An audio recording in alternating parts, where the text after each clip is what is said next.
Can you explain a little the technical rule aspects behind scholarships, like how many you get, and once you give them out, are you allowed to take them away? Can you change? Can you move them? Yeah, the NCAA rule on scholarships for women's soccer is we're allowed to have 14 full scholarships in force any given moment of the year.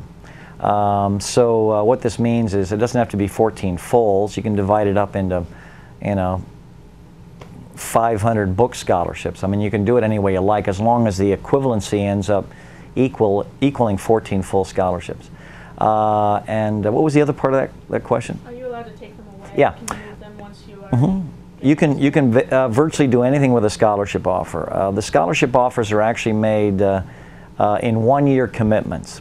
And so even when a kid signs a national letter of intent, that scholarship is just guaranteed for 1 year. And you don't really need a reason to revoke one. You can revoke it for, whatever reason you want. So there's no requirement for you to continue to extend a scholarship to anyone. Obviously, a school like ours doesn't really believe in revoking scholarships.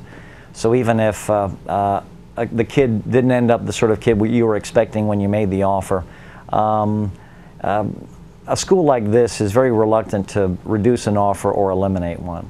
Although we're certainly allowed to. And what our school requires if we decide to revoke a grant is based on things like standards that we would set. Like, there's an expectation for them to certainly continue to be ambitious academically. There's certainly moral clauses where for any of those reasons we could revoke a grant. There's a certain expectation that the kid comes in fit and works hard, and you can make recommendations for changing your grant based on the fact that they're not really committing themselves to you or their development. And so there are all sorts of different ways that even in a school like this we could reduce or eliminate a grant. But the NCAA's requirement is that once you make a commitment to give a kid a scholarship, it's just a one-year commitment. And that's fully explained in the scholarship contract the kids sign, because the presumption out there is that when you extend a kid a grant, it's a 4-year grant, but it's not. In every school in the country, in every sport, it's a 1-year grant, and they can be dissolved for any reason. Have you ever had to do that before? You were on scholarships? Yeah, we've tried to. A player to say, can I have that money back? Like, if we don't think a kid is living up to our standards, or even her standards for that matter, we can certainly bring them in. What we usually do is we usually extend to them the opportunity to transfer. Because if a kid isn't getting it done, our feeling is obviously they would probably want to play more somewhere else. And so our first discussion with them is, well, I can't believe this is what you want to do. I mean, you're not getting the time that I'm sure that you would like to get. So what about a transfer opportunity? And so we'll broach that with them. And some of the kids, as you know, even in your tenure here, we've extended them opportunities to transfer.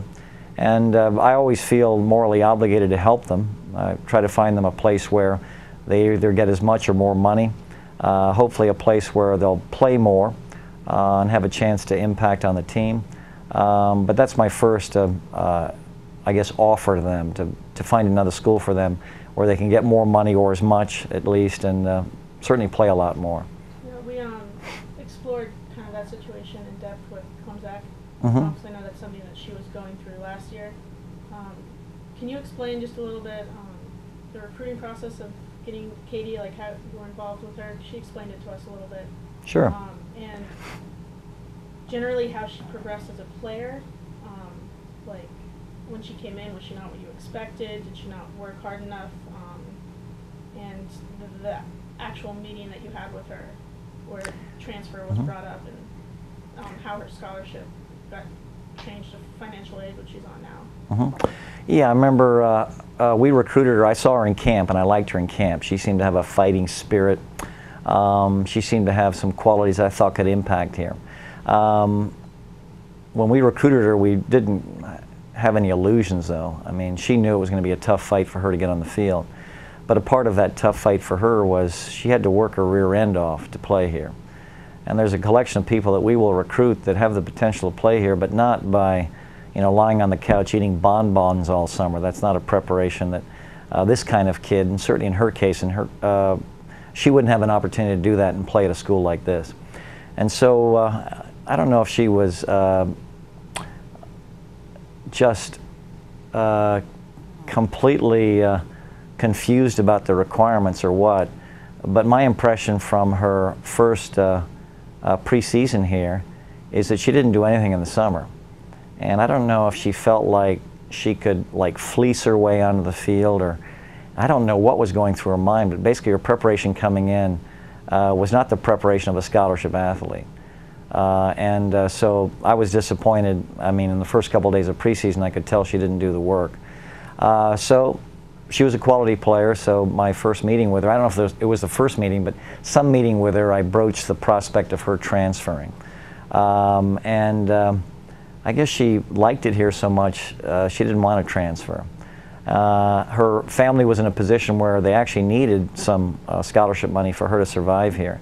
So there was a possibility that she could make as much or more money with financial aid. So we looked at that as a possibility. And actually her financial aid offer was surprisingly good.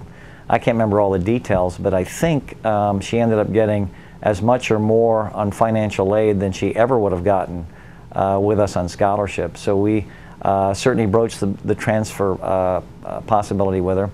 She was reluctant to take that, even though there was a coach that recruited her out of high school that was still interested in her, and there was a possibility she could transfer there. But even in that transfer process for her, I don't think that money was available immediately in that first year where she could have transferred to this other school. And I really feel like the impression I got from her is she didn't want to transfer. She liked it here, and maybe there was a part of her that wanted to prove herself that she could get it done here. And so anyway, she decided she wanted to stay. So I think she qualified for some scholarship based on her financial aid situation, and then decided to come back. And I'll be honest, that first year, I didn't think she was going to help us in any way based on all the factors. Certainly her commitment in the summer and preparation for coming here, but it didn't look like she was going to contribute to us positively with chemistry. I had a sense from chatting with her that she felt like she wasn't responsible for the fact she wasn't playing. And as soon as you can sort that out in a player that clearly didn't deserve to play because of her own lack of commitment, that player is going to eat away at the team like a cancer. So those are kids I want to get rid of anyway. And then all of a sudden, through the course of the spring possibly, she had a bit of a positive transformation. And in the summer she actually did work hard, came in a lot fitter, came in with a completely reworked attitude, and I think she had a sort of a character transformation. And now I don't want her to leave. I think she's a great kid. I think she works hard in practice. I don't think she's negative for chemistry. In fact, I think quite the opposite now. I think she can contribute in positive ways. It was interesting in that her freshman year, when I was meeting with her about transferring, part of what I was trying to explain to her, because I knew the recruiting class coming in, is that it didn't matter what she did in the summer, she wasn't going to be able to play. And I thought it was my moral obligation to share that with her. And I shared that with her. I don't think she believed me. I think she believed if she worked really hard, she could still impact. But of course, I knew what Courtney Jones could do. I knew what Jessica McDonald could do. I knew what all these kids coming in could do. And no matter how hard she worked with this class coming in, she was going to be eclipsed. Sure enough, I think in the preseason, it dawned on her that I was right. I mean, when she's looking at these kids going, holy cow, you know, what Anson shared is true. If I had, hired a personal trainer and, worked 8 hours a day every day all summer, I would not have eclipsed this recruiting class.